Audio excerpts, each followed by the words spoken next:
pada pendekatan bentuk dan luas permukaan partikel, lalu metode pengukuran luas permukaan partikel, kemudian ada ukuran pori, dan ada sifat sensitif. Jadi ini adalah ruang lingkup dari mikromeritik. Lalu apa hubungannya? Apa hubungannya dengan farmasi? Jadi mikromeritik itu adalah ilmu dan teknologi tentang partikel yang kecil.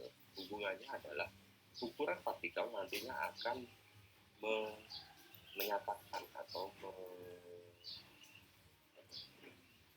membentuk suatu sediaan itu menjadi seperti apa. Jadi kalau ukuran partikelnya, kita mulai dari yang paling besar dulu, misalkan yang ini 1000 sampai 3000 sekian lah mikrometer, artinya adalah 1 sampai jadi ukurannya adalah 1 sampai 3 cm, itu adalah ukuran granul rata-rata. Jadi kalau membuat granul, ukurannya adalah seperti ini. Jadi komponen dalam membentuk sediaan granul, misalnya granul yang akan dimasukkan ke dalam kapsul atau granul yang akan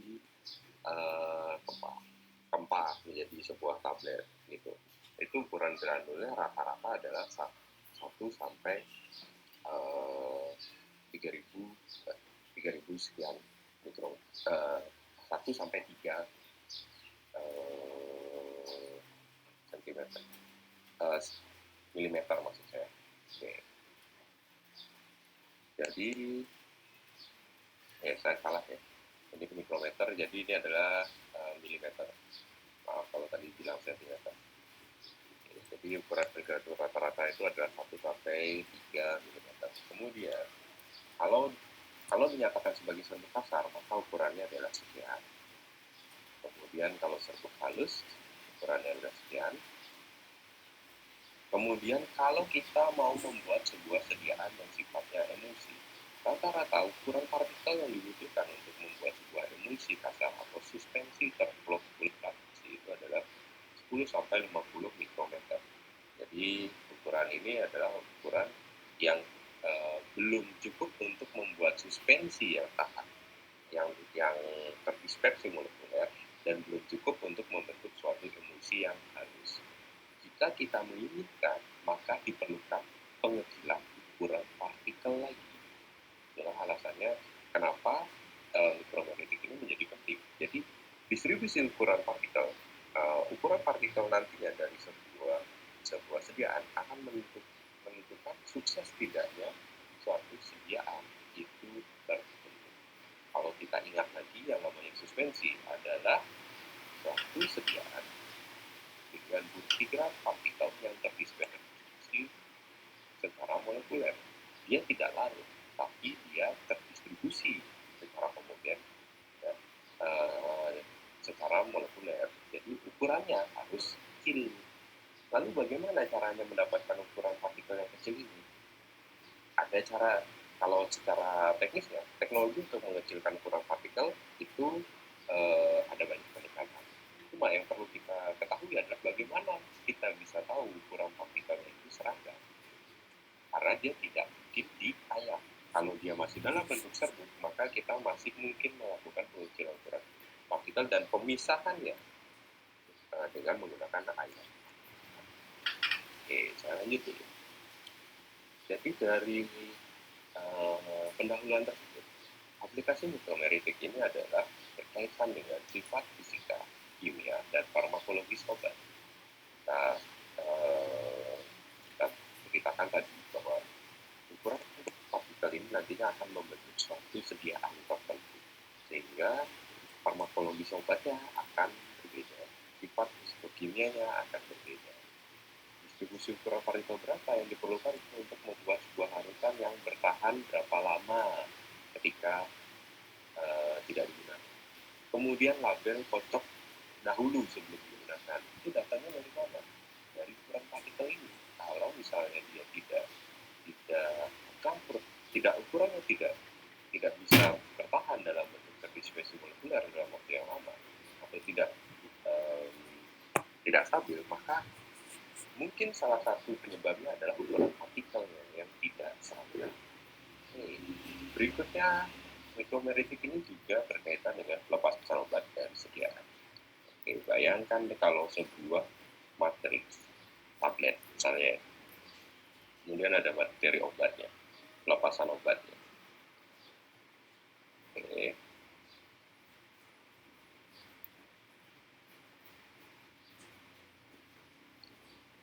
Oke, dari sebuah tablet, kalau dia itu membentuk suatu butiran-butiran yang ukuran partikelnya cukup.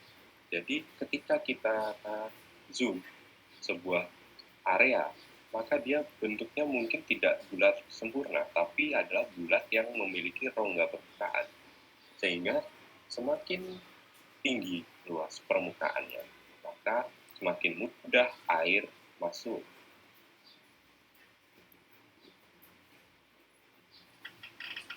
Ketika airnya semakin mudah masuk, maka dia semakin mudah terbasahi dan kemudian si tablet, matriks tabletnya ini nanti akan menjadi butiran yang lebih kecil karena dia dimasuki oleh saluran air dan kemudian dia pecah menjadi lebih kecil dan lebih mudah dilepaskan partikel obatnya. Ya, bisa diimajinasikan ya. Oke. Kemudian stabilitas fisik dan respon farmakologis dari formula suspensi, emulsi, dan tablet. Stabilitas fisik sama seperti tadi. Kalau gambar ini, kalau didiamkan berapa lama dia akan nantinya bertahan? Apa yang diperlukan anjurannya ketika akan digunakan? Kalau tidak dikocok terlebih dahulu, mungkin bentuk sediaannya adalah seperti ini. Jika dia tidak dikocok dahulu, maka sediaan obatnya akan di bawah semua. Lalu kalau yang dituangkan bagian atas, maka yang kita ambil hanya pelarutnya saja. Tentu ketika kita membuat sebuah sediaan diperlukan pelabelan, yaitu kocok terlebih dahulu supaya dia nantinya akan menjadi seperti ini dan siap digunakan. Itu adalah bagian dari stabilitas dan sifat fisik farmakologis dari obat. Kemudian kalau stabilitas fisik itu ada banyak kejadian. Jadi banyak apa ya? Banyak hal yang terjadi dari stabilitas fisik. Ada yang ukuran partikelnya terlalu kecil atau tidak seragam, ya. Lebih mudah tidak seragam. Kalau ukuran partikel ada yang lebih besar, ada yang lebih kecil, maka kecenderungannya adalah partikel-partikel yang kecil itu nantinya akan menempel di permukaan pori yang besar seperti tadi. Misalnya kayak gini nih. Yang kecil kemudian lebih mudah menempel di permukaan yang porinya itu. Lalu apa masalahnya? Masalahnya adalah nanti akan membentuk suatu agregat atau gumpalan yang susah dicairkan lagi. Itu menjadi masalah dalam stabilitasnya. Kalau sudah terjadi penggumpalan dalam sediaan, maka dia akan susah dikembalikan ke bentuk semulanya atau perlu usaha lebih lagi gitu maksudnya. Jadi ukuran partikel akan berpengaruh pada kestabilan sediaan. Lalu ada tablet dan kapsul. Dia akan berkaitan dengan sifat alir dan mixing. Kita kembali lihat tadi ada ukuran. Jadi kalau ukurannya tidak seragam, maka dia akan susah dialirkan ke dalam cetakan tablet. Misalnya cetakannya di sini. Kemudian ini ada pouch-nya. Kemudian di tempat. Nah, ketika dia ukurannya tidak seragam, maka dia mungkin saja akan menyendat, terhambat. Jadi bentuk tempaannya itu tidak sempurna, tidak mau berbentuk tablet yang bulat gitu. Jadi itu adalah masalah dari sifat alir dan mixing. Kemudian ada masalah lagi adalah pencampuran. Ketika sebuah pencampuran, kalau ukuran partikel yang berbeda-beda itu akan lebih susah dihomogenkan daripada daripada ukuran partikel yang kecil-kecil atau seragam. Jadi salah satu syarat yang wajib dipenuhi dalam semua jenis sediaan farmasi itu adalah seragaman ukuran partikel, terutama dalam tablet, kapsul, suspensi, emulsi. Kemudian promeritik lainnya kalau dalam bidang bahan alam adalah ekstraksi. Kita tahu kalau kita rendam daun itu akan lama. Misalnya daun gitu. Kita rendam tanpa dirajang terlebih dahulu, dia akan lama terekstrak suatu konstituen yang kita inginkan. Tapi ketika sudah dalam bentuk rajangan, tea bag, misalnya contohnya teh, daun teh direndam sama rajangan teh yang direndam, dia akan memiliki kecepatan untuk ekstraksi yang berbeda dan ketersarian yang berbeda. Kemudian pengeringan massa lembab berhubungan dengan luas permukaan partikel. Jadi kalau luasnya semakin tinggi, oke, saya nanya dulu, yang mana sih lebih besar, lebih banyak luas ukuran partikelnya?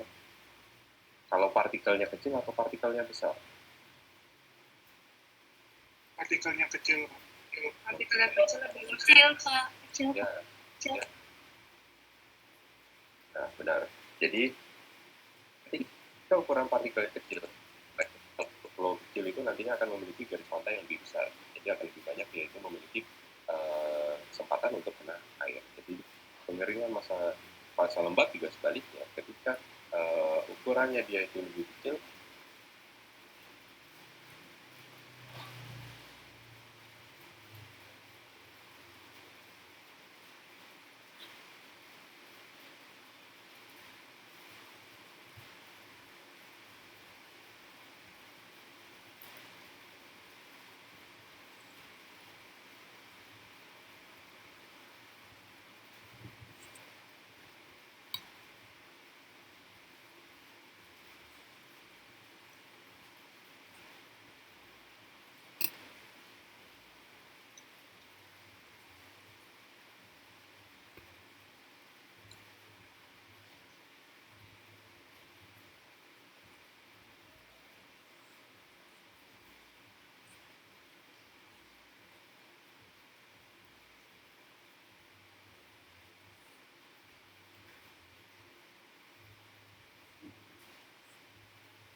oke, maaf, sinyal saya tiba-tiba hilang.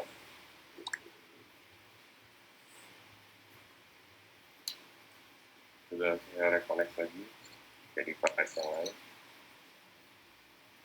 Halo, sekarang sudah terdengar kan? Sudah, Pak. Sudah, Pak. Sudah, Pak.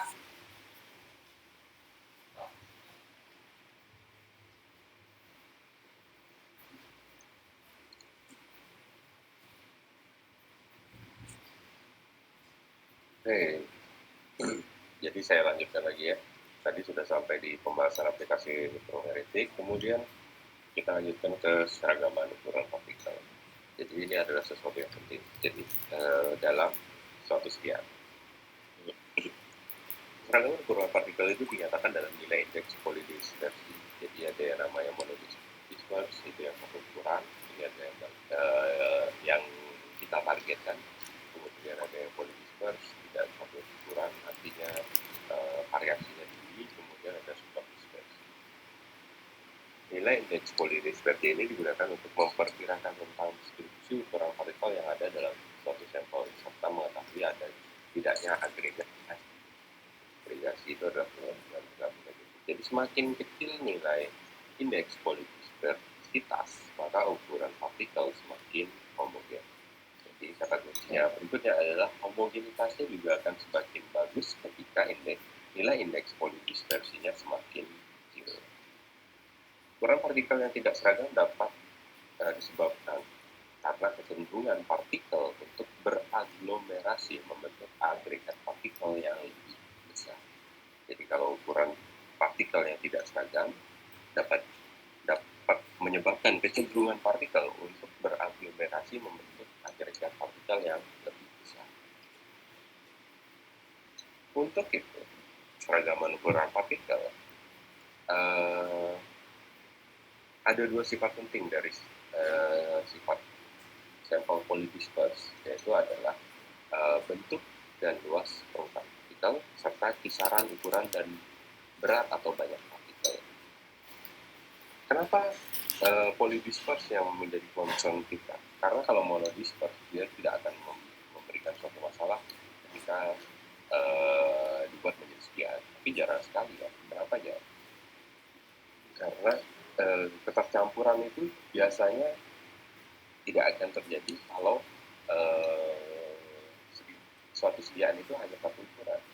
Biasanya yang dilakukan untuk mencampur adalah penambahan bahan lain yang sifatnya ada airnya, kemudian penambahan bahan lain yang berfungsi sebagai pengikat, dan umumnya itu digabungkan dengan bahan-bahan yang ada, sehingga nantinya ukuran partikelnya yang dihasilkan tidak seragam. Kondisi sampel polydisperse ini yang paling sering banyak ada di industri farmasi. Yang menjadi tugasnya, yang menjadi tugas berikutnya adalah bagaimana yaitu bisa dipisahkan sehingga kita mendapatkan ukuran yang seragam, entah dengan dikecilkan ukuran partikelnya sampai batas tertentu. Gitu. Kalau diinginkan pengecilan ukuran sampai batas tertentu, yang perlu kita lakukan adalah mengecek ukurannya. Ukuran partikel itu adalah dalam bentuk diameter. Kalau secara kalau dimensinya adalah panjang. Kemudian ada lagi pendekatan kisaran ukuran dengan banyak dan berat partikel. Lalu ada juga pendekatan dengan luas permukaan partikel. Jadi yang menjadi concernnya di sini adalah bagaimana menentukan ukuran partikel itu sehingga nantinya kita bisa mengetahui sifat atau indeks polydispersinya dia itu termasuk dalam tahap yang mana. Apakah sudah sesuai dengan target kita? Apakah masih ukurannya tidak seragam? Kalau tidak seragam, berapa menit lagi kita perlu mengecilkan ukuran partikel, misalnya dengan alat mengukur ukuran partikel? Tentunya kalau dalam sebuah industri tidak dengan coba-coba kan, itu di R&D dulu, jadi dicoba sekali dan nanti diterapkan dalam proses industri yang besar. Nah, itu artinya kita perlu mengoptimasi dan kemudian mengukurnya sehingga kita tahu berapa menit dia nantinya dikecilkan ukuran partikel sehingga didapatkan sifat polydisperse yang kita inginkan atau monodisperse targetnya kita. Ya. Kemudian satuan diameter yang sering digunakan adalah mikro. Ya, ini adalah satuan dan konversinya. Kemudian ada juga angstrom. Angstrom itu ada 10 kali 10 pangkat min 10, artinya adalah 0,000000 sampai 10 kali 1 meter. Ya. Kemudian dalam konsep ukuran partikel dan distribusi ukuran itu ada istilah namanya ukuran partikel rata-rata. Ada distribusi ukuran partikel, ada distribusi jumlah dan berat dan jumlah partikel. Jadi sebetulnya ini akan dijelaskan di tahapan berikutnya. Kita coba lanjut dulu. Pentingnya pemilihan diameter spesifik tergantung pada relevansinya terhadap suatu sifat fisik yang nyata, seperti saya nyatakan tadi di sini. Jadi kita perlu berapa diameternya yang diperlukan untuk membentuk suatu sediaan. Jadi itu adalah diameter. Paling gampang adalah mengukurnya dengan diameter. Misalnya, kekompakan dan aliran dari suatu serbuk dan granul tergantung pada volume. Jadi yang perlu diukur adalah diameter volume.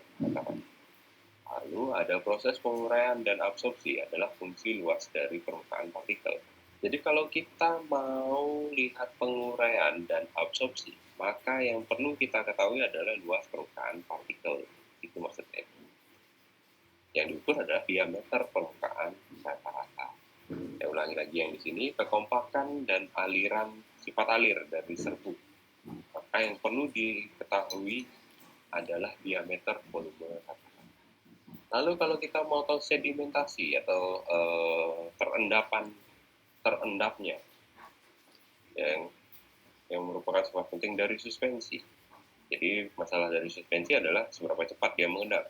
Maka yang diukur adalah melalui diameter Stokes, yaitu adalah diameter sphere, atau sphere atau bola, ya, ruang bola lah. Diameter sphere itu adalah ruang bola dengan kerapatan dan kecepatan jatuh bebas yang sama dengan partikel yang dinilai. Jadi ada penghitungan. Oke, jadi hal-hal ini nantinya akan menyatakan pengukuran dari sebuah ukuran partikel dan distribusi ukurannya. Itu bisa dilakukan melalui pendekatan apa yang akan kita cari di sini. Lalu perhitungannya adalah seperti ini. Perhitungan distribusi ukuran partikel itu macam perhitungannya dapat ditentukan melalui perhitungan berikut ini. Jadi ds itu adalah diameter yang mempunyai luas permukaan yang sama. Jadi hanya luas permukaan yang sama yang diukur sebagai ds. Kemudian dt ini adalah diameter berdasarkan volume yang sama. Lalu ada dst, ini adalah diameter dari laju sedimentasi yang sama. Kemudian dg, ini adalah pendekatan yang bisa dilakukan lewat mikroskop, yaitu adalah garis tengah atau diameter rata-rata geometris. Jadi ini adalah pengukurannya beda-beda, ada alat-alatnya nanti akan dibahas, sehingga nantinya didapatkan suatu perhitungan. Jadi mengukur diameter berdasarkan suatu pengukuran berikut ini tidak memberikan hasil yang sama sebetulnya. Jadi tergantung apa yang akan kita ingin ketahui. Gitu. Kalau laju sedimentasi seperti tadi, berarti alatnya adalah alat uji sedimentasi. Yang diukur adalah diameter berdasarkan laju sedimentasi yang sama. Itu maksudnya salah satu. Itu adalah perhitungan cara istilah dalam perhitungan distribusi ukuran partikel. Untuk mengetahui distribusinya, dapat dihitung melalui ini apa ya? Sigma.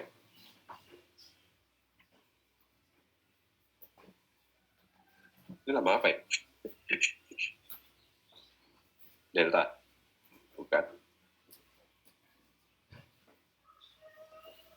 Ya, sigma ya, benar. Ya, seingat saya simpangan itu adalah sigma. Jadi sigma G adalah simpangan baku geometrik untuk ukuran partikel. Jadi sigma G itu ditentukan adalah dengan 50% ukuran dibagi 16% ukuran di bawah ukuran yang ditentukan dan 84% di atas ukuran yang ditentukan. Jadi distribusinya dapat atau distribusi dari geometriknya atau simpangan baku geometriknya itu diukur dari salah satu hal berikut ini, 16 di atas ukuran atau 84 di bawah ukuran. Tapi kalau di bawah ukuran kan kita susah menghitungnya secara teknis. Jadi biasanya dilihat ukuran yang lebih besar dari ukuran yang ditentukan.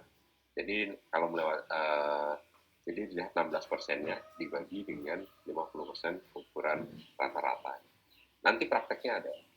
Praktikalnya, maksudnya bukan kita yang menghitung. Bagaimana itu ditentukan itu ada. Kita lanjut dulu. Tadi kita sudah mengenal istilahnya dari ds, dp, dst, dan dg. Lalu kita akan bahas yang secara geometris dulu deh.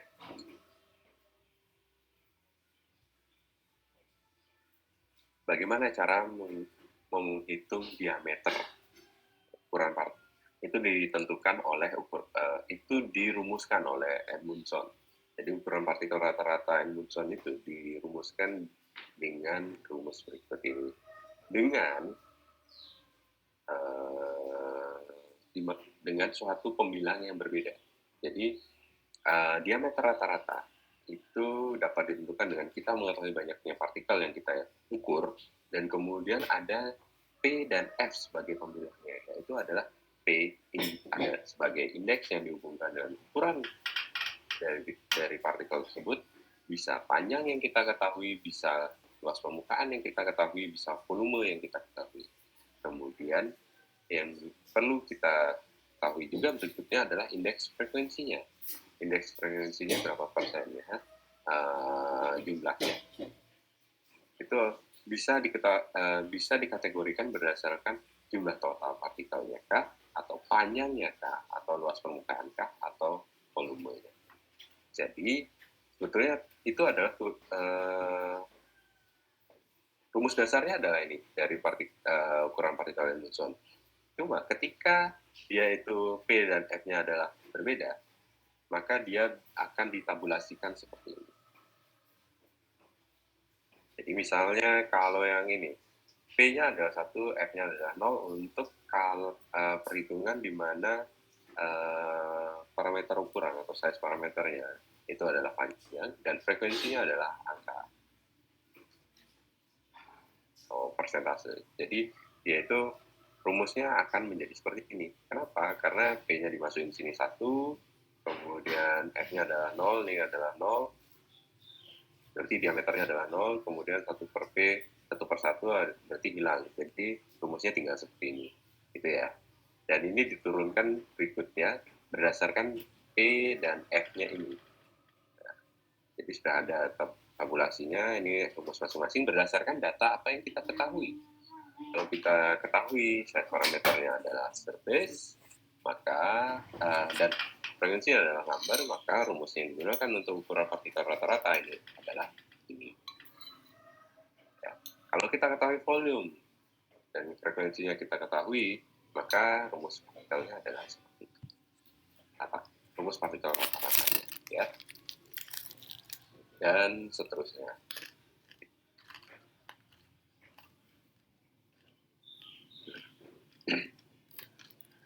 Di sini ada komen-komennya. Bisa digunakan untuk apa? Keterbatasannya apa? Kita lanjutkan lagi. Tadi ada yang namanya frekuensi, ada namanya simpangan baku.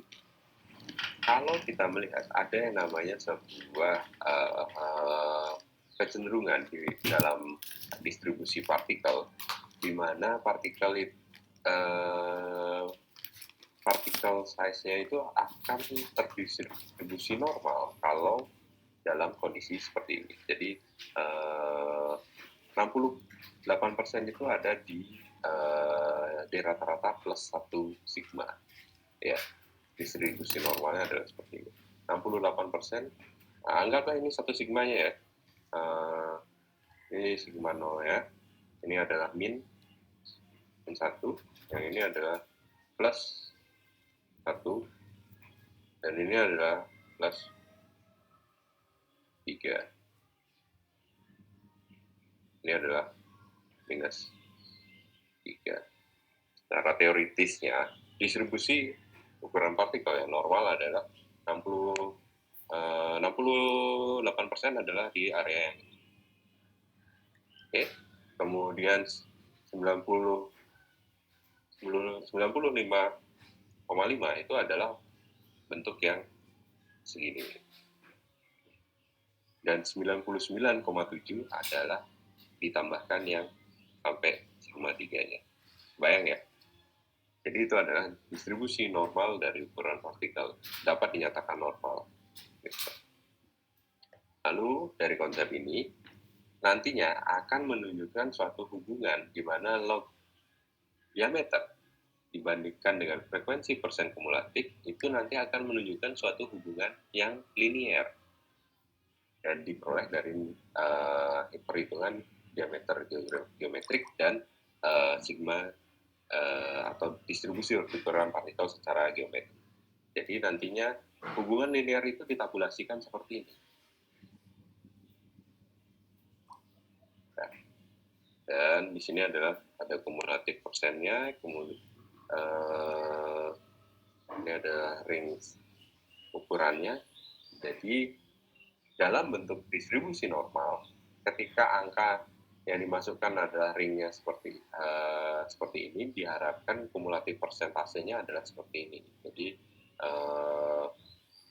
itunya nantinya akan menunjukkan distribusi tersebut normal atau tidak. Gitu. Kalau tidak normal, maka log di versus frekuensinya tidak linear. Itu aja sih yang perlu kita ketahui sih. Saya lanjutkan lagi. Dalam kondisi number distribution and weight distribution yang linear, maka bentuknya adalah seperti ini. Ini frekuensinya. Jadi ukuran particle size-nya sama seperti gambar ini ya. selalu akan membentuk sebuah gunung itu, dan distribusinya ada yang ke kiri dan ke kanan. Ini nilai tengahnya gitu. Dan ini di sini juga digambarkan seperti ini. Jadi particle size-nya adalah sini misalnya berapa persen. Kemudian dihitung dulu sigmanya berapa, dan kemudian ditentukan misalnya ini sigma 1, sigma 2. Jadi ini area ya, ya. Ini ada jadi 60 ya, seperti di sini. 68% itu adalah area yang ini.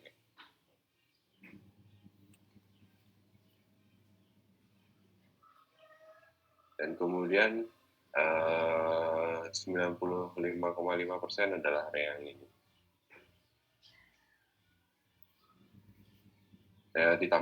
Ditambah yang besar juga sih. Jadi dia adalah kumulatif. Kumulatif kan artinya bertambah. Dan berikutnya 99% adalah ditambah sampai luas area semuanya. Dan bentuk ini nantinya adalah linear, tapi luas areanya yang berbeda, bukan? Bentuk kurvanya itu berbeda, bergeser sedikit ketika kita mengukurnya dalam bentuk bobot. Jadi akan ada suatu nilai konversi di mana distribusi ukuran partikel itu dihitung dalam bentuk diameter particle size, dan ketika dibandingkan dengan weight distribution itu akan terjadi sedikit pergeseran. Nah, para ahli sebelumnya dulunya mereka menghitung apa sih hubungannya. Jadi ada hubungannya yang kemudian dicari, bahwa number distribution dari particle size dibandingkan dengan weight distribution dia ada sedikit pergeseran. Jadi sebagai contoh pada gambar ini, hanya 12% dari sampel dan dengan jumlah lebih besar dari 11 mikrometer. Namun, partikel yang sama ini menyumbang 42% dari total berat partikel atau weight distribution-nya. Jadi, penting untuk membedakan dengan cermat antara distribusi ukuran berdasarkan berat dan jumlahnya. Oke? Jadi, kita tidak bisa mengukur ukuran partikel dengan satu sisi saja. Jadi perlu kita ketahui juga kalau ukuran secara diameter itu diperlukan untuk mengukur persentase, yaitu keterbasahannya atau kesuksesannya dalam pasar obat atau seperti apa. Kemudian kalau berat distribusi itu tidak bisa langsung digunakan untuk mengukur distribusi ukuran partikel. Jadi ada konversi. Seperti apa konversinya? Nah, seperti ini. Jadi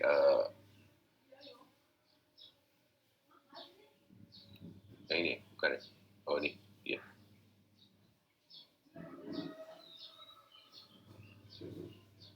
Oke. Jadi kita lanjutkan dulu. Jadi prosesnya adalah seperti ini. Ketika number distribution dan weight distribution-nya itu dibuat dalam bentuk satu kumulatif, maka dia itu akan terjadi pergeseran, dan angka pergeseran sigma persennya itu adalah 1,43 berdasarkan 50% size dan 16% undersize. Kita rewind lagi. Di mana itu dapatnya di sini nih, distribusi ukuran partikel ya. Jadi diameter rata-rata geografis ukuran partikel pada tingkat probabilitas 50%, dan berdasarkan berat. Diameternya adalah 10 mikrometer. Sedangkan pada diameter dengan diameter geometrik itu adalah 7,14. Jadi ketika kita mencari diameter rata-rata geometrik berdasarkan berat dan berdasarkan ukuran, itu ada suatu nilai konversi ya. Kemudian saya lanjutkan distribusi jumlah dan berat. Asalkan distribusi log normal, artinya kondisinya distribusi log normalnya ini terpenuhi, ya, distribusi log normalnya terpenuhi. Pendekatan kedua yang dapat dilakukan untuk mengukur distribusi ukuran partikel ini dilakukan oleh Hertz dan Schwaite. Ya, maaf kalau saya salah menyebut namanya. Kemudian dengan cara ini dimungkinkan untuk mengubah distribusi bilangan menjadi distribusi bobot dengan perhitungan minimum. Selain itu, rata-rata tertentu dapat dengan mudah dihitung dengan menggunakan persamaan yang relevan. Pada slide 14 ini ya, slide 14. Tampak perbedaan bermakna antara kurva distribusi jumlah dan kurva distribusi berat, walaupun sampelnya sama. Ya, ini adalah contoh yang tadi. Kemudian dari kondisi itulah dibuat suatu persamaan. Ya, jadi para ahli ini yang lebih dahulu mengeksplor masalah ini mentabulasikan berapa sih ukuran partikelnya, itu dibuat grafik sama dia dan dibuat persamaannya, dapatkan hasil persamaannya ya seperti ini. Jadi ketika kita tahu diameternya itu adalah suatu ukuran panjang dengan frekuensinya adalah angka atau jumlah, maka dia itu ditentukan dengan number distribution-nya adalah seperti ini dan weight distribution konversinya adalah seperti ini. Jadi ada perhitungannya berdasar. Jadi dari data ini kita bisa memprediksi number distribution-nya dan weight distribution-nya, gitu maksudnya. Ya, intinya dari tabel ini. Oke, kalau mau dihitung,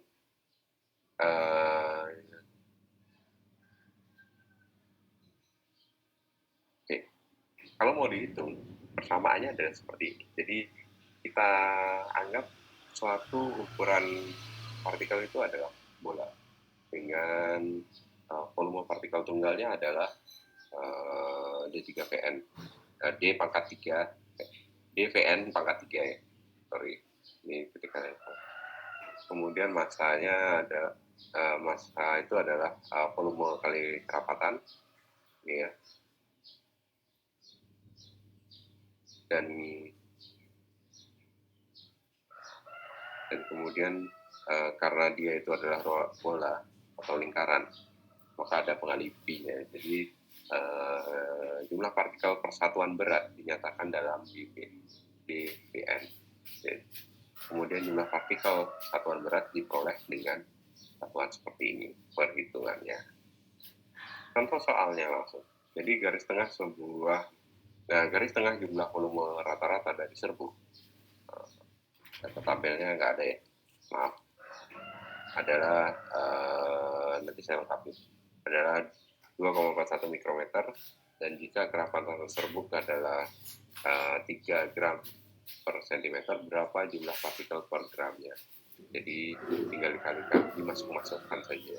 Ya, masukkan ke sini, kemudian ini adalah pi, dan kemudian kerapatan serbuknya adalah ini.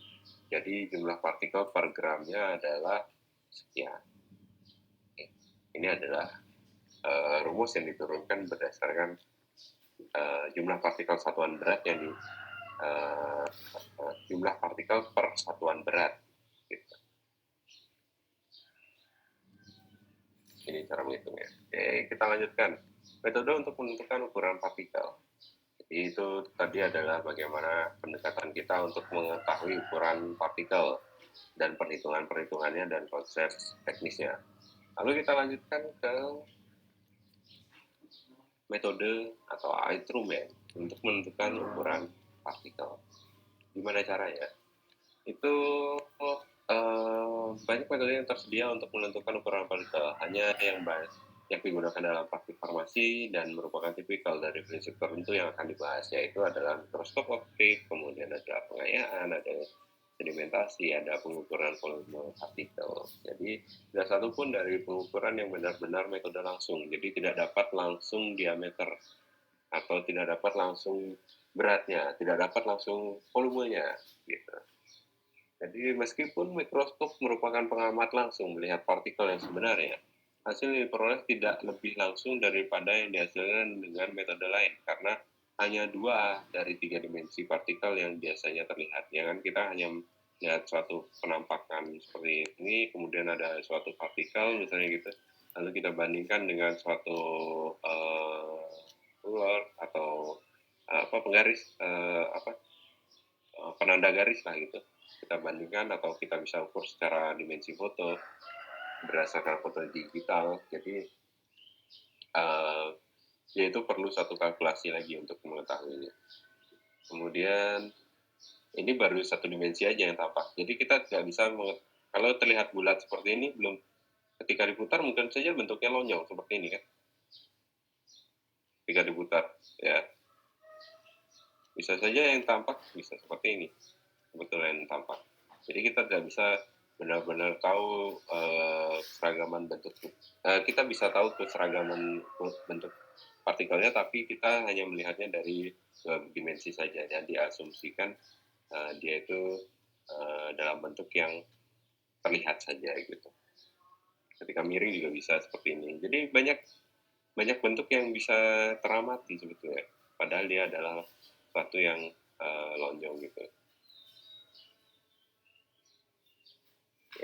Kemudian ada metode sedimentasi, yaitu adalah menghasilkan ukuran partikel relatif terhadap kecepatan partikel mengendap suatu media pensuspensi. Jadi pengukuran ini penting untuk emulsi dan suspensi.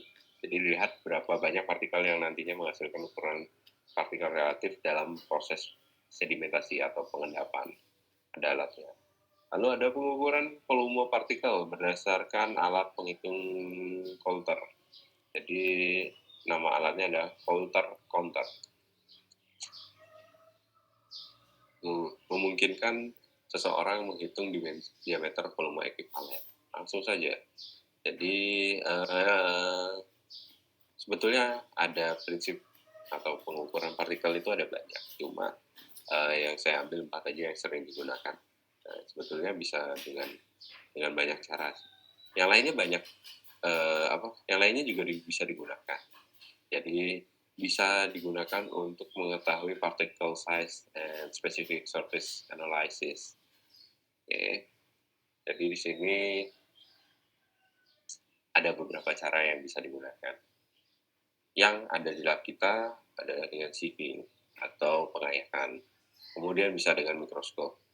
Nah, kalau kita mau tahu bentuk-bentuk pori dan ukuran lainnya, kita terpaksa harus kirim sampel ke elektron mikroskop. Oke. Kemudian yang akan kita bahas adalah optical microscope, kemudian sedimentation, kemudian ada Coulter Counter dan sieving. Oke, kita mulai dari mikroskop optik. Jadi kita bisa melihat ini data realnya. Kalau dilihat seperti ini, kita bisa menentukan ukuran partikel. Bisa, tapi agak jereng. Lalu apakah dia homogen? Kemungkinan besar tidak. Jadi yang dilihat yang ukurannya lebih besar ini, misalnya yang ini ada nggak jumlahnya 16% dari total partikel di satu lapang pandangnya. Jadi jarang juga sih. Paling bagus adalah dibuat di foto. Nah, mikroskop optik ini dibuat dalam data foto dan kemudian diukur secara digital yang lebih cepat. Jadi ini prinsip kerjanya adalah dilihat secara langsung di mikroskop. Keuntungannya adalah terdeteksi penggumpalan partikel. Jadi kalau ada penggumpalan kita bisa langsung melihatnya. Lalu terdeteksi partikel lebih dari satu komponen juga bisa terlihat. Kerugiannya hanya bisa dilihat dari 2 dimensi, tidak diketahui ketebalan partikel, dan kemudian partikel yang dihitung sekitar 300-500. Jadi satu lapang pandang ini bisa 300-500. Sehingga memerlukan usaha yang sangat besar. Kemudian ada yang berikutnya adalah scanning electron microscope. Kalau dia sih sebetulnya melihat untuk distribusi seperti ini. Jadi sebetulnya tidak terlalu digunakan untuk menghitung ukurannya secara pasti. Tapi kalau kita mau detailnya, kita bisa menggunakan SEM atau scanning electron microscope. Jadi kita bisa mengukur satu-satu ini. Tapi perbatasannya adalah perlu geser-geser lagi, kan jumlahnya nampak itu sedikit. Jadi mungkin biasanya sih dilakukan sampling. Misalnya satu area ini kita perlu detail yang lebih bagus, resolusinya bisa menggunakan SEM. Berapa sih ukuran rata-rata yang lebih kecil gitu, kita gunakan SEM. Oke. Berikutnya yang ada di lab kita adalah pengayakan. Jadi menggunakan seri ayakan kasar sampai halus. Ya. Nah, biasanya ini bisa digunakan untuk membuat granul. Jadi kalau mau buat tablet, granul, suspensi itu masih sangat memungkinkan dengan metode pengayakan atau sieve shaker, metode sieving. Jadi kita menggunakan seri ayakan dari kasar sampai halus. Jadi dituang di sini, kemudian nanti diotomatis dan kemudian dilihat distribusinya berapa persen yang ada di sini, berapa persen yang ada di sini, berapa persen yang di sini, dan berapa persen yang di sini. Jadi ini untuk menggunakan distribusi ukuran partikel. Sebetulnya setnya ada sampai 8, tapi bisa di custom mau berapa sebetulnya. Ukuran ayakannya adalah ukuran yang didapatkan dari ukuran partikelnya itu adalah 10 mikrometer sampai 1000 mikrometer. Jadi dia bisa digunakan untuk mendeteksi granul, umumnya granul. Kemudian kesalahan dalam pengayakan itu adalah kalau beban ayakannya terlalu tinggi, dan kemudian kalau terlalu lama intensitas pengayakannya. Jadi kalau beban ayakannya tinggi, dia itu cenderung lebih mampat, jadi lebih susah untuk turunnya gitu. Diperlukan usaha yang lebih panjang. Terus waktu pengayakannya juga kita perlu tahu dulu berapa lama dia perlu terdistribusinya itu benar-benar diam gitu loh. Jadi sebetulnya memerlukan waktu yang lumayan lama. Oke. Itu untuk pengayakan, bisa digunakan untuk granul, bisa buat suspensi dan tablet berarti. Kemudian ada yang sedimentasi. Jadi ini jujur saya belum pernah lihat alatnya juga.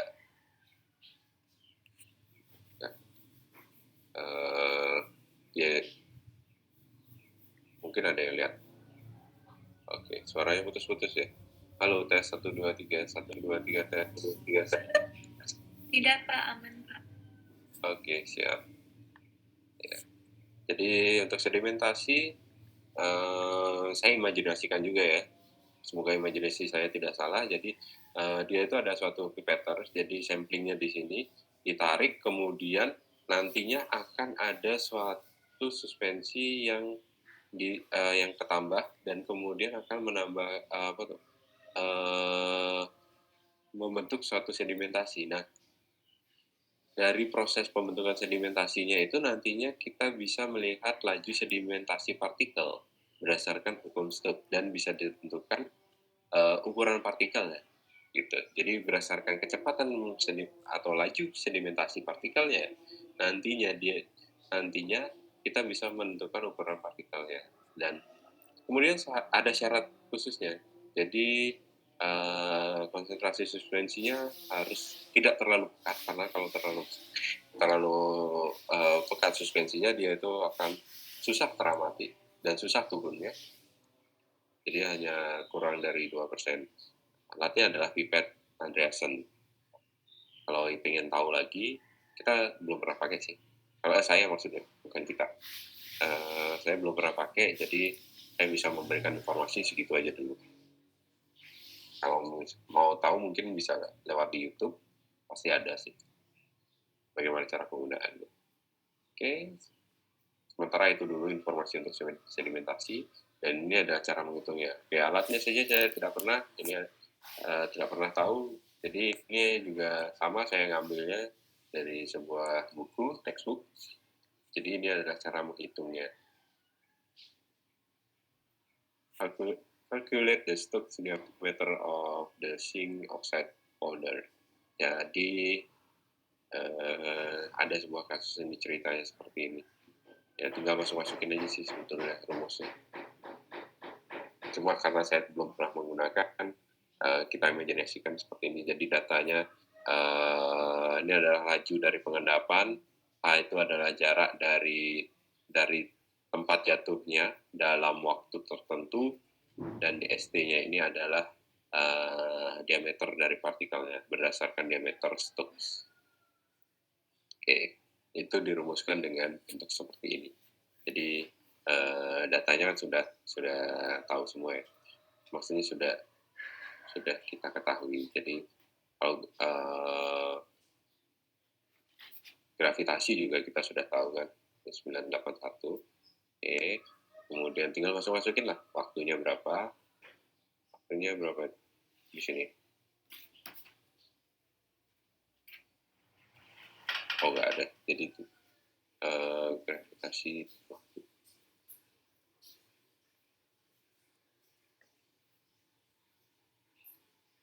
Oke, ini ada 18, kemudian 0,1 adalah viskositas dari medianya. Viskositas medianya adalah viskositas media yang di sini ya, tergantung cairannya apa. Berapa viskositasnya kita harus tahu dulu.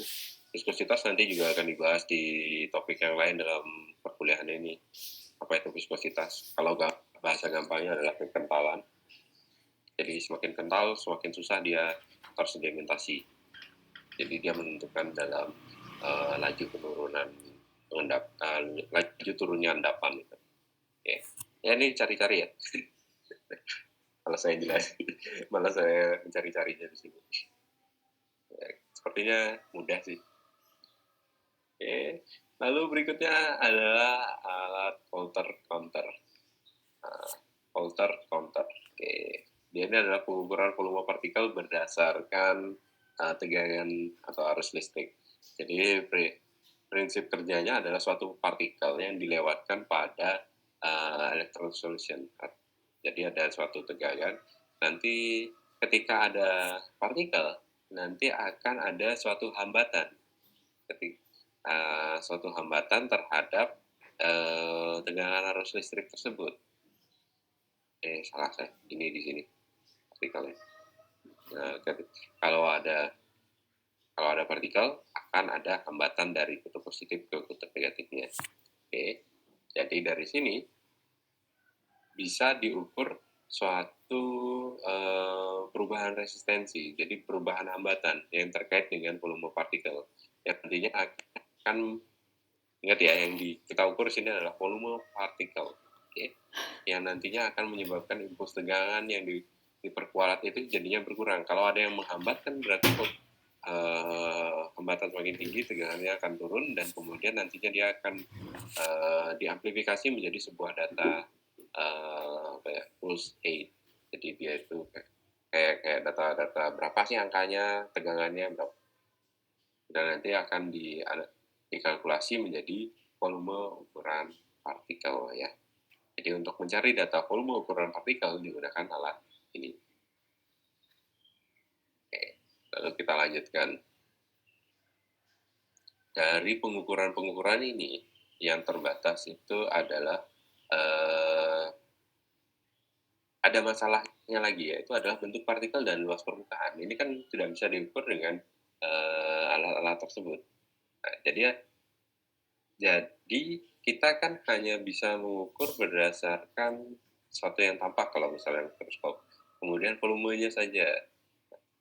Kemudian laju sedimentasinya. Gitu. Kemudian pengayakannya berdasarkan distribusinya. Tapi kita perlu juga, kadang-kadang perlu dalam kasus tertentu perlu juga memperhatikan bentuk partikel dan luas permukaan. Jadi kalau luas permukaan partikel itu nantinya akan mempengaruhi luas permukaan partikel itu sangat penting untuk sifat aliran dan sifat pengepakan dari suatu bubuk atau granul. serta memiliki beberapa pengaruh pada luas permukaan. Jadi luas permukaan, persatuan berat atau volume merupakan karakteristik penting dari serbuk ketika seseorang melakukan studi adsorpsi permukaan dan laju disolusi. Jadi luas permukaan itu penting kalau di adsorpsi dan di tahapan disolusi. Disolusi adalah suatu metode, jadi metode untuk mengetahui berapa cepat suatu sediaan itu terlarut. Misalnya tablet dimasukkan, ini ada suatu dayung, jadi dia berputar, kemudian nantinya dia akan terdisolusi. Nah, itu berhubungan dengan luas permukaan. Kalau luas permukaannya semakin besar, maka dia akan semakin mudah air masuk ke dalam telahnya dan semakin cepat dia terdisolusi. Hubungannya apa? Ini akan berhubungan dalam pelepasan berhubungan dalam laju cepatnya pelepasan bahan obat. Jadi ketika kita membuat suatu sediaan tablet misalnya, kita mau mentargetkan dia itu hancurnya di lambung, kemudian terlepasnya di usus. Maka kita perlu mempertimbangkan matriksnya itu yang cukup tahan untuk disolusi di gastric juice itu seperti apa. Salah satu contoh. Kemudian sebuah sphere memiliki luas permukaan minimum persatuan volume. Berarti semakin asimetris suatu partikel, semakin besar luas permukaannya per satuan volume. Seperti dibahas sebelumnya, partikel bulat itu dicirikan sepenuhnya oleh diameter. Bagaimana kalau partikelnya bentuknya lonjong atau tidak beraturan? Ketika partikel menjadi asimetris, menjadi semakin sulit untuk menetapkan diameter yang berarti untuk diameter yang berarti untuk partikelnya. Karenanya, ya, seperti yang kita telah lihat, diperlukan pengukuran diameter sphere yang setara. Jadi diameter dengan dengan bentuk-bentuk suatu partikel yang tidak rata. Jadi ada dua metode pengukuran luas permukaan partikel, yaitu adalah adsorpsi dan permeabilitas udara. Oke, specific surface-nya itu bisa diukur dengan pendekatan absorpsi. Ini adalah rumus-rumusnya. Surface area dari partikel itu adalah jadi specific surface-nya itu adalah surface area per partikel dibagi volume of particle. Itu sebetulnya rumus dasarnya. Lalu bagaimana cara mengukurnya? Itu bisa dilakukan dengan suatu percobaan. Misalnya di sini adalah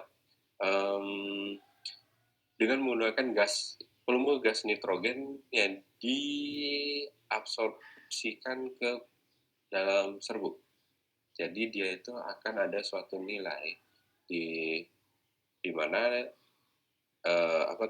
luas partikelnya itu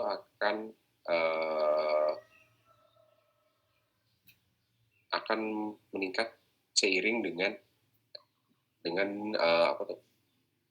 paper P-nya nggak ada di sini. Nggak ada. Nanti saya lengkapi. Langsung bukunya aja deh. Jadi luas permukaan kalau dia bulat dan luas permukaan ketika tidak beraturan itu grafiknya akan menjadi seperti ini. Jadi ketika kita melihatnya dalam kondisi tertentu, maka dia bisa menunjukkan berapa sih luas permukaan partikelnya. Nah, kondisi ini pengujian ini dilakukan dalam kondisi yang STP, standar temperature and pressure. Jadi dia itu nantinya akan bisa menunjukkan berapa luas permukaan yang bisa terisi oleh gas nitrogen. Jadi gas nitrogennya itu akan mengisi ke sela-selanya dan berhubungan dengan pressure-nya. Berapa pressure yang diperlukan untuk mengisinya. Semakin tinggi pressure-nya, semakin tinggi semakin tinggi pressure-nya, maka semakin tinggi luas permukaan partikelnya. Jadi di sini ditentukan berdasarkan tekanan normalnya dan tekanan yang diberi, peningkatan ketekanan yang diberikan gitu. Jadi dari situlah kita bisa mengukur berapa luas permukaan partikelnya lewat metode absorpsi. Kemudian ada metode permeabilitas udara. Jadi prinsipalnya di sini adalah mengalirkan suatu udara pada suatu partikel. Jadi ketika suatu surface areanya itu semakin besar juga resistensinya pada flow dari udaranya tersebut. Jadi nantinya pressure-nya bisa turun. Jadi dari perhitungan pressure, salah. Jadi ini ada gambarnya seperti ini. Ini masih cair. Jadi nanti perbedaan tekanannya inilah yang nantinya akan diukur menjadi luas permukaan partikel itu. Jadi kita bisa menentukan luas permukaan partikelnya ini besar atau kecil berdasarkan dua metode ini, metode absorpsi dan metode permeabilitas udara.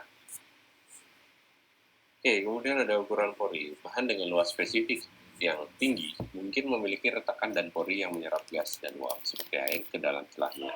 Lebar bubuk yang relatif tidak larut dapat larut lebih atau kurang cepat dalam media berair tergantung pada absorpsi kelembaban dan udara. Sifat lain yang penting secara farmasi seperti laju disolusi obat dan dari tablet mungkin juga bergantung pada karakteristik absorpsi serbuk obat. Jadi ukuran pori ini juga sangat berpengaruh pada luas ukuran partikel. Pori itu bolong ya, jadi kadang pori itu juga membentuk suatu ukuran partikel, tapi dia itu ruang dalamnya bolong. Ya, inilah gambarnya, sudah ada gambar yang lebih bagus. Lalu apa pentingnya ukuran pori ini? Kita lanjutkan. Jadi nanti dia ini akan berhubungan mikromeritik dengan sifat-sifat dari serbuk, yaitu adalah porositas, susunan pengepakan, kerapatan partikel, roughness, kemudian ada sifat aliran dan tablet kompresi.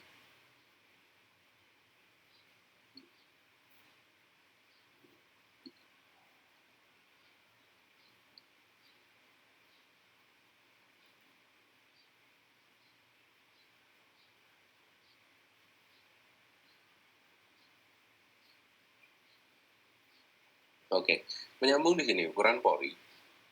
Ini bisa ditentukan lewat perhitungan porositas. Jadi volume suatu mol atau volume yang ditempatkan itu sebetulnya bisa digunakan untuk mengetahui volume rongga. Jadi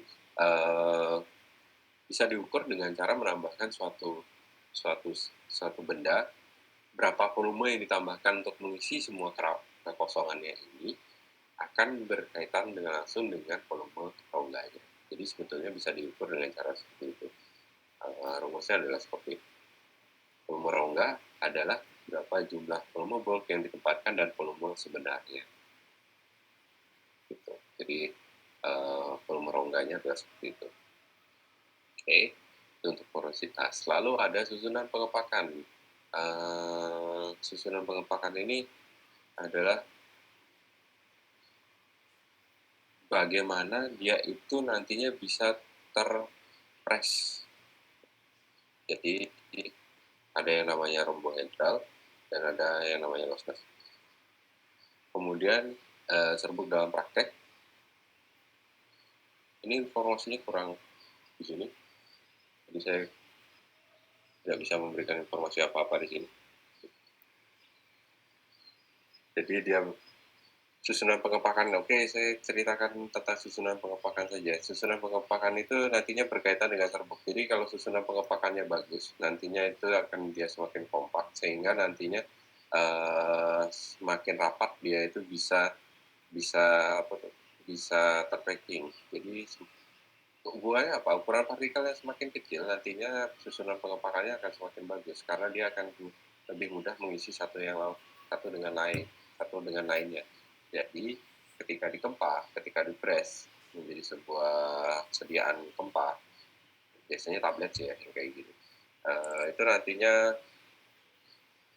susunan pengempakannya akan bagus dan nantinya akan menghasilkan suatu yang namanya kekerasan dari tablet. Lalu seberapa yang kita inginkan dari susunan pengepakannya ini? Kekerasan yang seperti apa? Kalau terlalu keras, dia susah terdisintegrasi. Kalau dia kurang keras, maka dia tidak bisa dipertahankan dalam bentuk tabletnya. Itu hubungan susunan pengepakan. Lalu ada kerapatan partikel. Kerapatan partikel itu ada kerapatan sebenarnya, ada kerapatan granul, ada kerapatan Bohr. Kerapatan sebenarnya itu adalah kerapatan partikel nyata yang tidak termasuk rongga atau polori dan menggunakan densitometer helium. Jadi kerapatan sebenarnya itu bisa diukur lewat berapa banyak gas helium yang masuk ke dalam rongga. Semakin banyak gas heliumnya artinya semakin banyak ada rongganya. Jadi ini adalah kerapatan partikel nyata berdasarkan jumlah yang terukur dengan densitometer.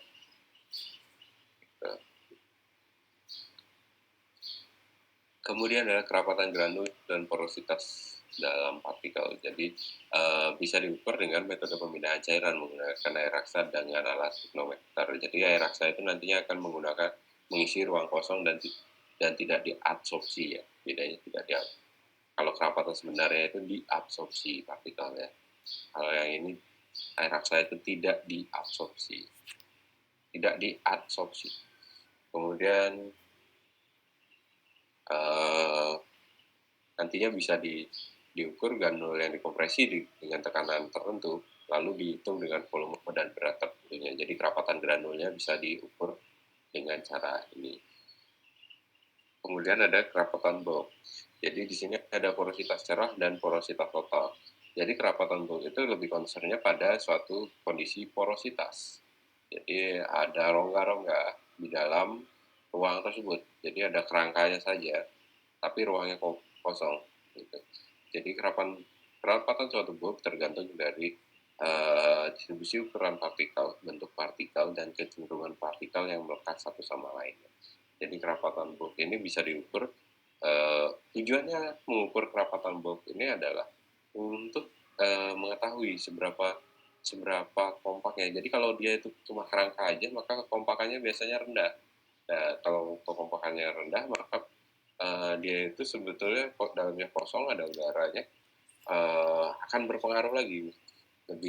Dia lebih mudah terdisintegrasi kalau tablet, tapi ketika digempa dia kurang kuat untuk menahan beban tekanan. Jadi kerapatan Bohr ini juga satu yang biasanya diperhitungkan.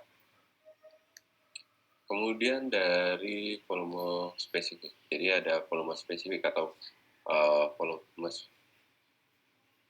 spesifik itu ditentukan dari volume spesifik sebenarnya. Itu ada volume zatnya sendiri. Jadi yang benar-benar volume dari segala bentuknya, kerangkanya dan dikurangi dengan rongga-rongganya yang tidak merupakan volumenya dia. Kemudian kalau volume granul adalah volume zat tersendiri dengan volume pori granulnya. Jadi kalau misalnya volume zat tersendiri itu volume granul itu adalah misalnya gini, ini ada ruang-ruangnya. Jadi dia itu adalah yang dihitung adalah volume yang plus pori-porinya. Jadi yang penting bentuknya sudah bulat, buat dihitung bulat aja gitu. Jadi diameternya, dan kemudian itu adalah volume granulnya. Kemudian ada volume Bohr. Di sini adalah volume sendiri ditambah dengan volume pori dan volume antar ruang partikel. Jadi kalau pori kita ingat ya kata kuncinya, kalau granul itu berhubungan dengan pori granul. Kalau Bohr itu ada mempertimbangkan volume ruang antar partikel. Ya. Kalau granul itu 1 unit, kalau Bohr itu adalah granul-granul yang berdempetan. Ya. Kemudian menyambung tadi Bohr. Keempat. Bohrness. Ini adalah kebalikan dari kerapatan Bohr. Biasanya untuk pengepakan serbuk atau pemasangan serbuk. Bohrness ini akan meningkat dengan berkurangnya ukuran partikel. Jadi semakin kecil ukuran partikelnya, bookness-nya akan semakin meningkat gitu. Kemudian sifat aliran ini juga perlu dipertimbangkan, di mana nantinya itu akan berhubungan kalau kita mau membuat suatu tablet yang kenapa sih namanya sifat aliran? Karena kita itu ada menghitung volume terpindahkan. Jadi suatu sediaan itu kan bisa dipindahkan dari suatu bentuk ke bentuk yang lain. Misalnya dari suatu granul menjadi suatu tablet. Kemudian bisa saja dalam bentuk suatu suspensi atau suatu emulsi. Nah, ini akan berkaitan dengan sifat aliran. Selain itu dia juga berkaitan dengan yang namanya viskositas. Oke. Sifat aliran ini adalah analog dengan aliran non-Newton atau aliran plastik dan dilatan. Jadi dia itu nantinya akan mengalir bebas dan mekanik. Ini adalah bocoran tentang perkuliahan sifat aliran atau reologi. Di partikel kecil, alirannya dibatasi karena gaya lekat antar partikelnya. Oke. Dan dia dipengaruhi oleh gaya gravitasi. Oke. Semakin kecil ukuran partikel, semakin susah alirannya, semakin susah dia dipindahkan. Jadi dalam sebuah formulasi yang perlu saya tekankan tidak ada sesuatu yang tidak ada sesuatu yang terlalu itu yang bagus. Jadi terlalu kecil itu juga tidak bagus, terlalu mengalir juga tidak bagus, terlalu melekat juga tidak bagus, terlalu rapuhnya juga tidak bagus. Jadi pasti ada nilai optimum. Dan dalam formulasi konsepnya adalah pasti optimasi untuk mencapai suatu tujuan tertentu sekian. Gitu.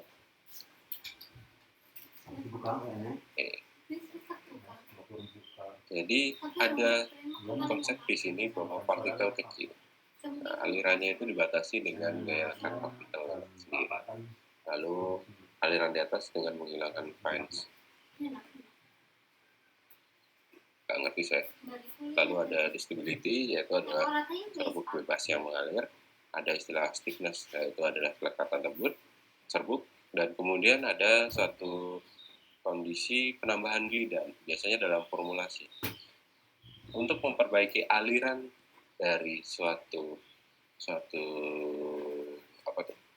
serbuk yang akan dikempal, biasanya akan ditambahkan sebuah glidan. Glidan itu adalah seperti olinya untuk memperbaiki alirannya. Kemudian ada pengempakan atau tablet kompresi. Jadi ini adalah sifat-sifat serbuk sih sebetulnya. Hubungan mikromeritik dengan sifat-sifat dari serbuk. Jadi ini adalah contoh saja ya. Sifat hubungan mikromeritiknya pada tablet kompresi. Contohnya adalah serbuk dikompresi yang sifatnya dilatan ya.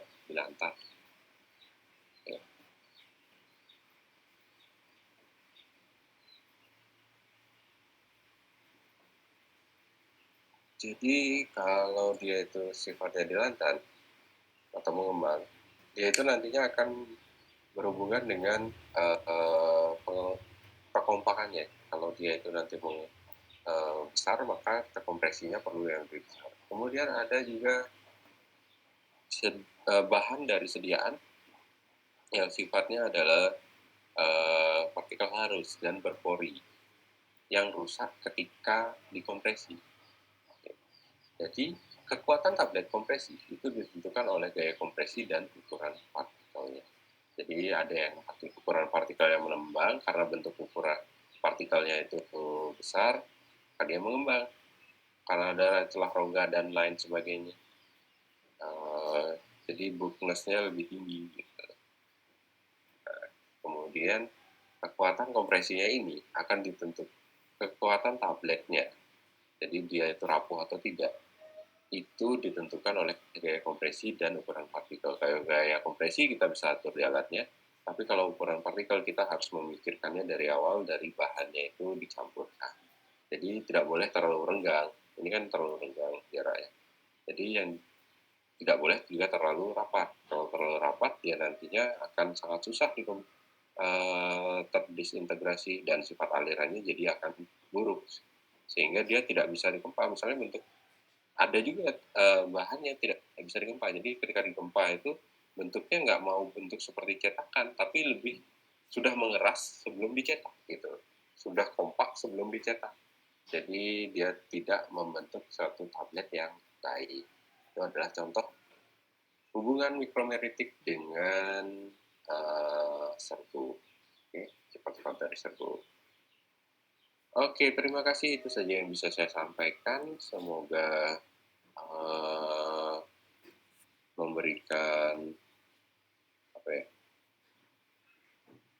memberikan sedikit informasi pada kalian tentang peran partikel.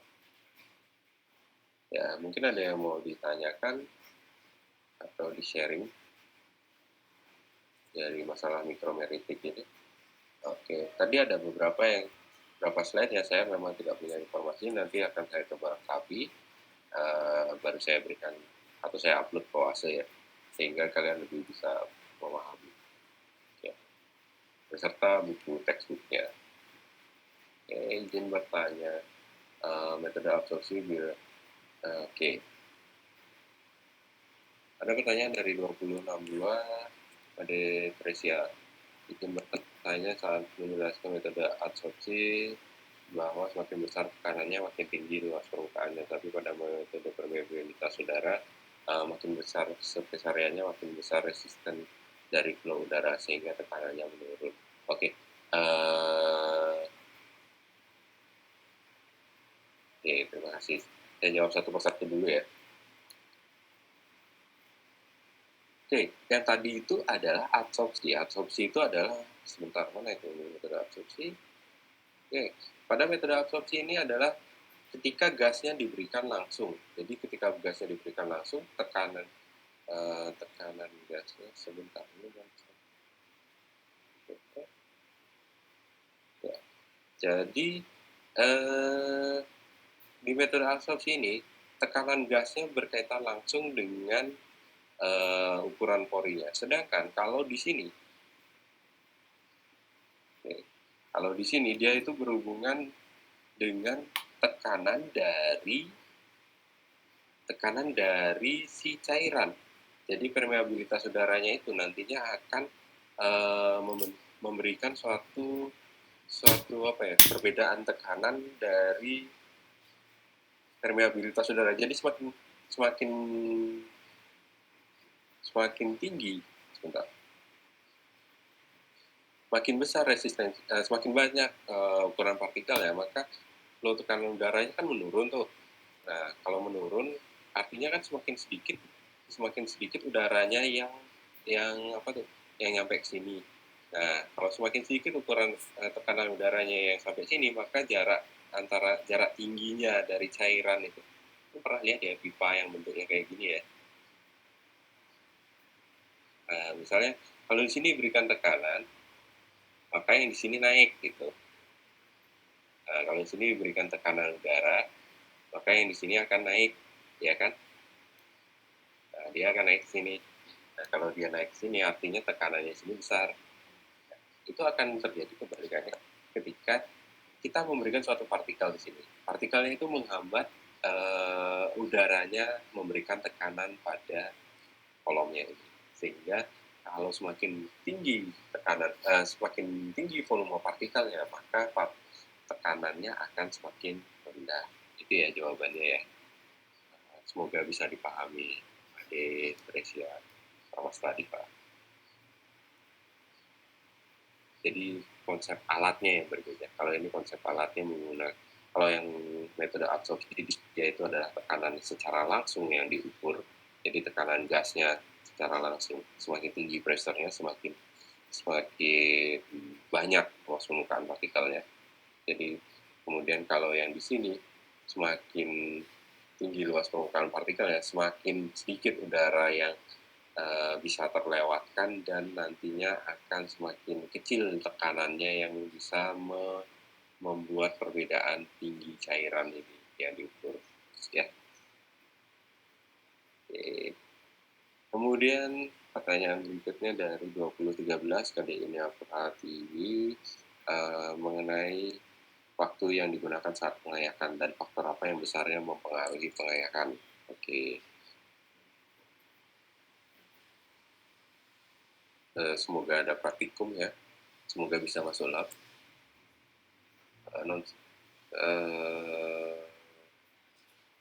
Artis siapa pengampunya? Artis praktikum. Saya juga. Apa bucok ya? Bucok ya? Bucok, Pak. Ya. Jadi ini adalah salah satu topik. Jadi ini dikerjakan ya? Lupa saya. Di Farpis itu apa yang dikerjakan ya? Pemisahan cairan. Oh ini di non steril kayaknya. Nanti di uji distribusi granul. Jadi masih 1 tahun lagi baru ketemu alat ini ya. Tapi saya ceritakan dulu. Bertanya mengenai waktu yang digunakan saat pengayakan dan faktor apa yang biasanya mempengaruhi lama pengayakan. Oke.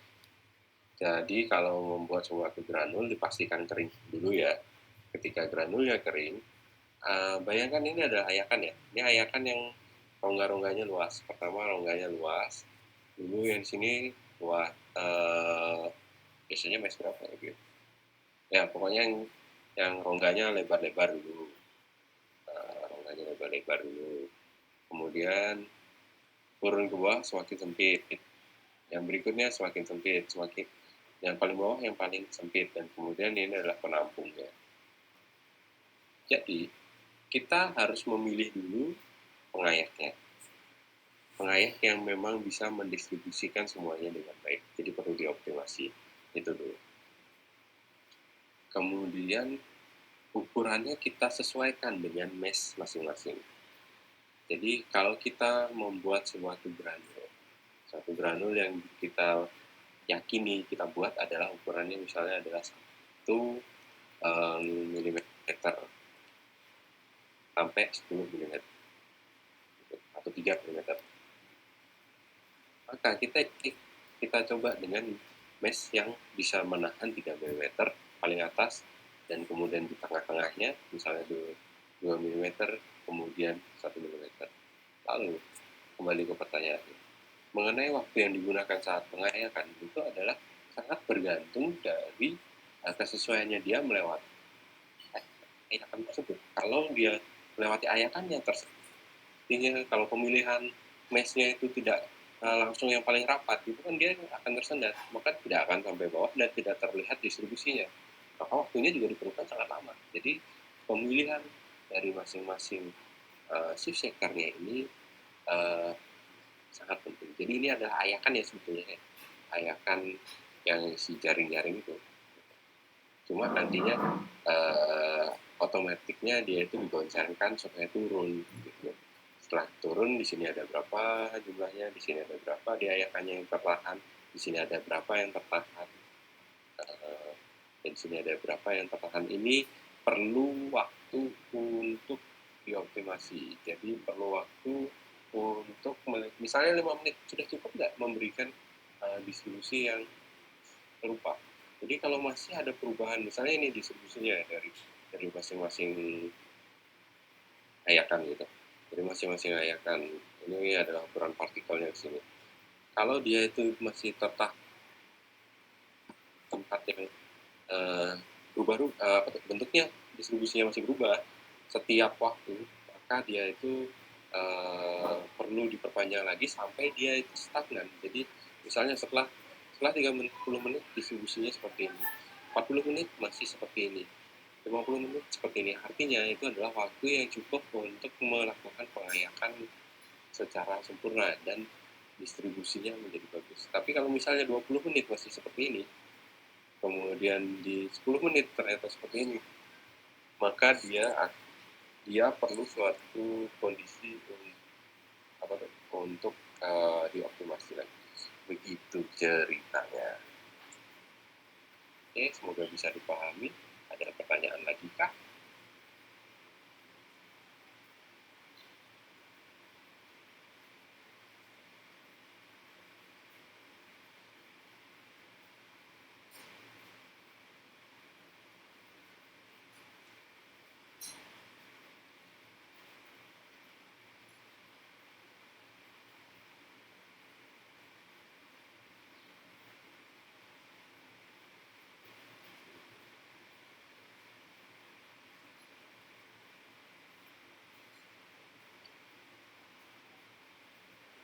Oke, halo. Ada pertanyaan lagi kak? Enggak ya, waktunya juga sudah mau habis. Jadi mungkin kita cukup segini dulu. Ya, saya belum mengisi wawasan, maafkan. Minggu lalu terlalu banyak ada deadline, jadi saya usahakan minggu ini.